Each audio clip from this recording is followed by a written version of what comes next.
우리에게 주신 하나님의 말씀 히브리서 5장 11절에서 6장 8절의 말씀입니다. 멜기세덱에 관하여는 우리가 할 말이 많으나 너희가 듣는 것이 둔함으로 설명하기 어려우니라. 때가 오래되었으므로 너희가 마땅히 선생이 되었을 터인데 너희가 다시 하나님의 말씀의 초보에 대하여 누구에게서 가르침을 받아야 할 처지이니 단단한 음식은 못 먹고 젖이나 먹어야 할 자가 되었도다. 이는 젖을 먹는 자마다 어린아이니 의의 말씀을 경험하지 못한 자요. 단단한 음식은 장성한 자의 것이니 그들은 지각을 사용함으로 연단을 받아 선악을 분별하는 자들이라. 그러므로 우리가 그리스도의 도의 초보를 버리고 죽은 행실을 회개함과 하나님께 대한 신앙과 세례들과 안수와 죽은 자의 부활과 영원한 심판에 관한 교훈의 털을 다시 닦지 말고 완전한 대로 나아갈지니라. 하나님께서 허락하시면 우리가 이것을 하리라. 한번 빛을 받고 하늘의 은사를 맛보고 성령에 참여한 바가 되고 하나님의 선한 말씀과 내세의 능력을 맛보고도 타락한 자들은 다시 새롭게 하여 회개하게 할 수 없나니 이는 그들이 하나님의 아들을 다시 십자가에 못 박아 드러내놓고 욕되게 함이라. 땅이 그 위에 자주 내리는 비를 흡수하여 밭가는 자들이 쓰기에 합당한 채소를 내면 하나님께 복을 받고 만일 가시와 엉겅퀴를 내면 버림을 당하고 저주함에 가까워 그 마지막은 불사름이 되리라. 아멘. 히브리서 저자는 어제 말씀 5장 10절에서 큰 대제사장이신 예수께서 이스라엘의 대제사장 계통 아론의 반차를 따르지 않고 멜기세덱의 반차를 따라 대제사장이라는 칭하심을 받았다라고 말씀해 줬습니다. 저자는 큰 대제사장이신 예수께서 멜기세덱의 반차를 따라 오셔야만 하는 그 이유와 의미에 대해서 좀 더 설명하고 싶어 합니다. 그러나 저자는 이에 대해 설명하기를 잠시 망설입니다. 왜냐하면 히브리서 말씀을 전해 듣는 독자들의 영적 성숙함을 생각해 보니 이를 이해하기가 어려울 것 같았고 또는 잘못 이해했을 때 큰 문제가 될 것만 같았기 때문입니다.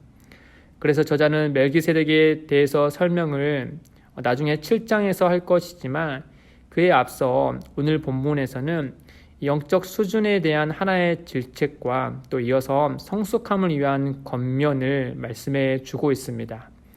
오늘은 이에 대해서 잠시 살펴보면 좋겠습니다. 먼저 11절입니다.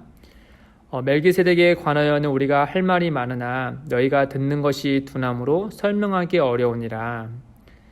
저자는 영적으로 성숙하지 못한 자들의 상태를 보니 그 이유가 듣는 것이 둔하기 때문이다 라고 진단합니다. 이 둔하다 라는 말은 다른 말로 느리다 또는 게으르다 라는 뜻을 가진 말입니다.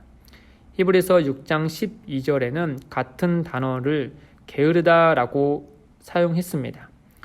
또 이 말은 광야에서 방랑했던 이스라엘 백성의 이런 강팍해진 마음과도 상통한 의미를 가지고 있습니다. 어쨌든 저자가 봤을 때 진리를 들은 독자인 성도들이 오랜 시간이 지났음에도 불구하고 여전히 깊은 진리를 깨닫지 못한 채 살아가고 있다는 것을 보고 이와 같이 듣는 것이 둔한 상태다라고 말하고 있는 것이죠. 이 점에서 잠시 듣는 것이 둔하다라는 의미를 조금 더 생각해 보면 좋은데 듣는 것이 둔하다는 것은 일종의 이런 듣는 총량이 어떤 기준보다 적다라는 뜻이 아닙니다.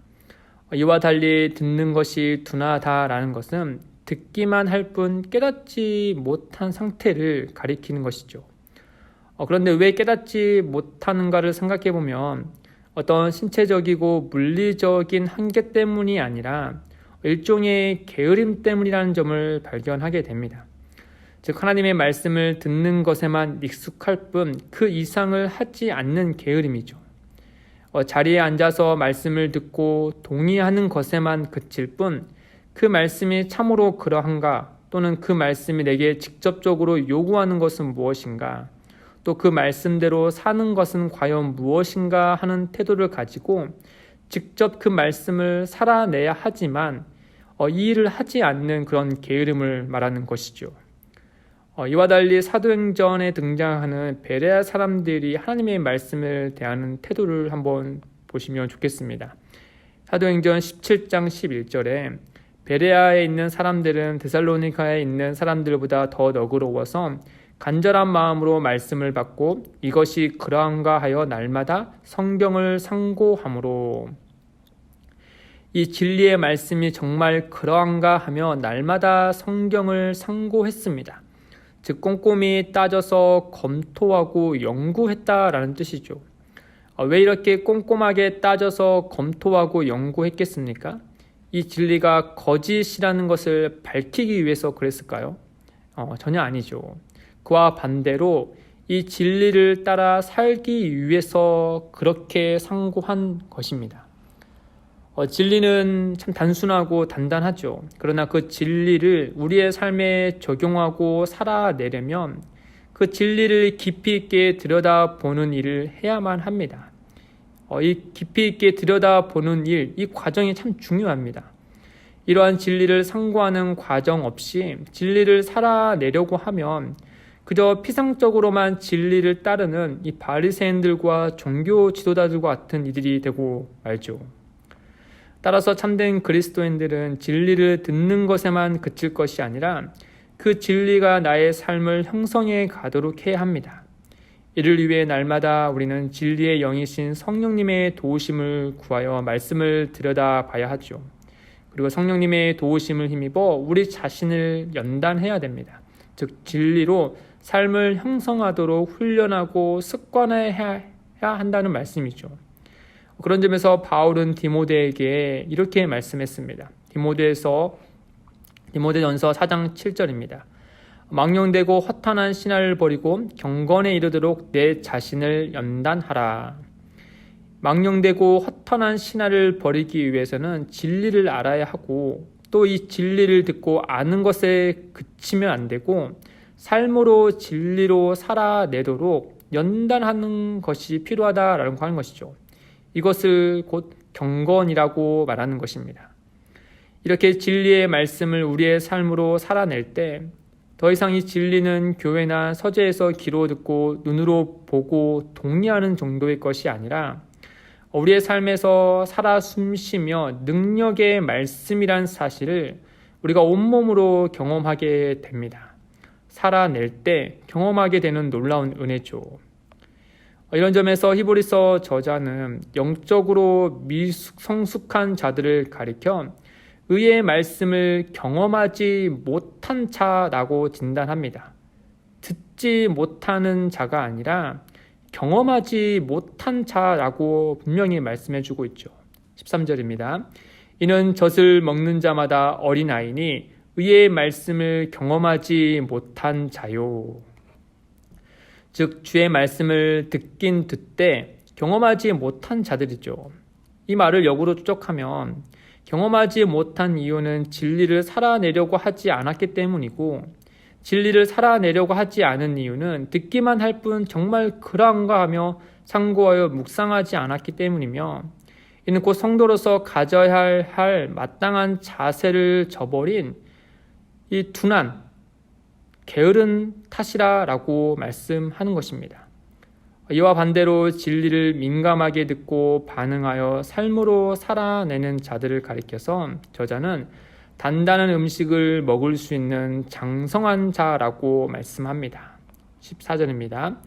단단한 음식은 장성한 자의 것이니 그들은 지각을 사용함으로 연단을 받아 선악을 분별하는 자들이니라. 이러보건대 히브리서 저자는 듣는 성도들에게 단지 잘하지 못하는 것에 대해서 책망하는 것이 아닙니다. 모든 그리스도인들이 장성한 자라서 진리를 살아내기를 소망하는 마음으로 이와 같이 권면하는 것이죠. 또 그렇게 마음을 다해 권면하는 이유로 그저 기초적인 신앙적인 지식만 가지고 살아감으로 더 이상 자라가지 않는다면 그 자라지 않는 것 자체가 문제가 되긴 하지만 어쩌면 이보다 더 큰 문제가 도사리고 있기 때문에 이와 같이 주의해야 하라고 말씀하고 있는 겁니다. 우리 6장 4절에서 6절 말씀을 한번 보시면요. 한번 빛을 받고 하늘의 은사를 맛보고 성령에 참여한 바가 되고 하나님의 선한 말씀과 내세의 능력을 맛보고도 타락한 자들은 다시 새롭게 하여 회개하게 할 수 없나니 이는 그들이 하나님의 아들을 다시 십자가에 못 박아 드러내놓고 욕되게 함이라.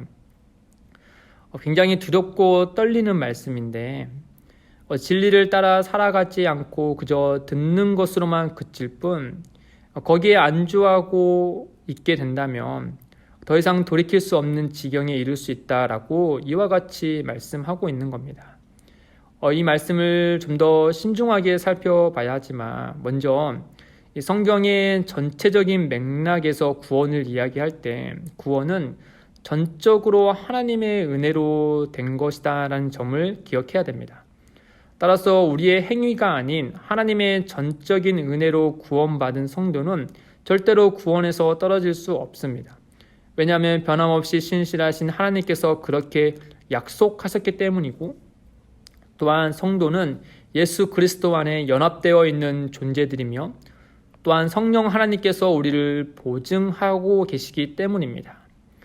따라서 이 말씀은 구원의 여부를 결정하는 것을 말씀하는 것이 아닌 여전히 영적으로 미성숙한 자로 남아있는 자들에게 일종의 경고성의 말씀인 것이죠.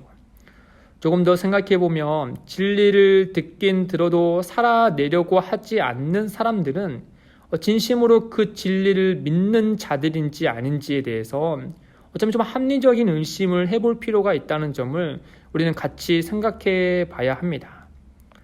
이런 점에서 저자는 7절과 8절에서 땅과 열매에 대해서 우리에게 이와 같이 비유로 말씀해 주고 있죠. 7절과 8절입니다. 땅이 그 위에 자주 내리는 비를 흡수하여 밭가는 자들이 쓰기에 합당한 채소를 내면 하나님께 복을 받고 만일 가시와 엉겅퀴를 내며 버림을 당하고 저주함에 가까워 그 마지막은 불사름이 되리라. 예수님께서도 말씀하시기를 마태복음 7장 20절에 나더러 주여 주여 하는 자마다 다 천국에 들어갈 것이 아니요 다만 하늘에 계신 내 아버지의 뜻대로 행하는 자라야 들어가리라 라고 말씀하시면서 그 앞에 열매로 그들을 알리라 라고 말씀하였습니다. 은혜와 진리 다음에 맺어지는 착한 행실을 말씀하는 것이죠.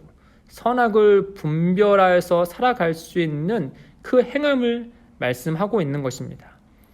히브리서 저자는 진심으로 성도를 사랑하는 마음으로 마치 의사가 환자를 진단하듯이 정확하게 상태를 알려줍니다. 그렇게 영적으로 미성숙한 자로 살아가고 그걸로 만족하게 내버려 둔다면 어쩌면 우는 사자와 같이 잡아 삼킬 자를 찾는 마귀와 악한 자들이 언제든 잡아갈 수 있는 위험이 있다. 그러니 본인 자신을 살펴보고 미성숙한 자로서 남아있는 것이 아니라 의의 말씀을 경험한 자로서 장성한 자로서 자라가야 한다고 우리에게 말씀하고 있는 것이죠. 사랑하는 성도 여러분, 히브리서 말씀에 등장하는 듣는 것이 둔한 자들이 어쩌면 다른 이들이 아닌 우리들이 아닌가. 주의 말씀 앞에 정직하게 우리 자신을 돌아보게 됩니다. 어쩌면 어떤 객관적인 데이터로 우리가 들은 말씀과 또 비교해서 살아낸 말씀을 한번 비교해 보면 어떤 결과가 나오게 될까요? 우리는 의의 말씀, 곧 예수 그리스도가 누구시고 우리를 위해 행하신 일을 깊이 알고 그를 따르는 삶을 살아야 합니다. 잘하는 것이 중요하죠. 사는 것이 중요합니다. 성숙해져 가는 것이 중요합니다. 이와 같은 소망을 품으시고 오늘 하루도 그리스도의 장성한 분량이 충만한 데까지 자라가며 성숙해지는 은혜가 있기를 주님의 이름으로 축복드립니다. 기도하겠습니다. 하나님 아버지, 주의 말씀을 듣기는 들어도 마음으로 반응하여 삶으로 살아내지 못한 저희들을 불쌍히 여겨 주옵소서. 예수 그리스도가 누구시고 우리를 위하여 어떠한 일을 행하셨는지를 보다 깊이 있게 알게 하여 주시고 그리하여서 그리스도의 장성한 분량에 충만한 데까지 자라가는 우리들이 될 수 있도록 주의 영이 함께하여 주옵소서. 감사하며 예수님의 이름으로 기도드립니다. 아멘. 오늘도 두 가지의 기도 제목을 놓고 같이 기도하겠습니다. 첫째, 진리의 말씀을 듣기만 하는 것이 아니라 듣고 반응하게 하시고 삶으로 진리를 번역하는 성도가 되게 하옵소서. 둘째, 그리스도의 초보를 넘어 하나님이 기뻐하시는 자로 날마다 자라게 하시고 좋은 열매를 풍성하게 맺게 하옵소서. 함께 기도하며 나아가겠습니다.